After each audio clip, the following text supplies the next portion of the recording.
Hey guys, it's Evan, and today is Friday, which means another installment of Wicca on a Dime.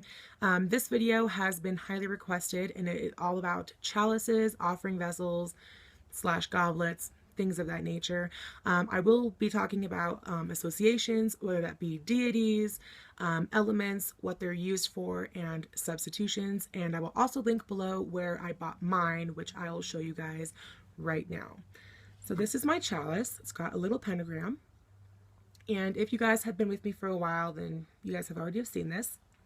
And also this is my offering vessel / divination bowl. And again, if you've been with me for a while, then you've already seen this. So what role does an offering vessel or a chalice play within the craft? A chalice traditionally is used for offering traditionally wine or blessed water to your god or goddess or to any deities, even to spirit. If, again, you don't have a chalice, you can always use a divination bowl, things of that nature. A chalice also represents the mother goddess's womb and her magic of fertility. Now, traditionally, chalices will be placed in the west part of your altar because the west is where the origin of water is. Another thing I wanted to touch on about chalices, I can't talk today, about chalices specifically is what kind of material. This is another question I get asked quite a bit. When choosing a chalice or when you're out to purchase one, what one is better than the other, if you will.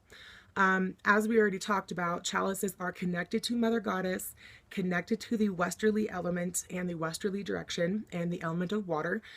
So traditionally they're made of silver because silver is connected to the goddess. But of course, you don't have to have a silver chalice. Another thing about chalices and goblets, you guys, is you don't have to have these big, huge, honkin' ass adorned with crystals and crazy designs on them unless that's your taste. It is not necessary to have a really extravagant offering vessel at all. It's your intention. It's what you're doing with that vessel, which counts the most, in my opinion. Speaking of chalices and offering vessels, in my opinion, I do feel like this is a necessity as far as altar items are concerned. One, because it does represent the goddess. Also, it can represent the west direction and the water element. And also because it is traditionally used in offerings. So yes, in my opinion, if you don't have one, you should probably get one. If you don't have one, then you can always use a bunch of different options. You know, for example, if you say you just don't want to use a chalice and you work better with bowls, then you can use just a small little milk dish if you want to. If you do want a chalice, you can use one like this, just a regular wine goblet like this.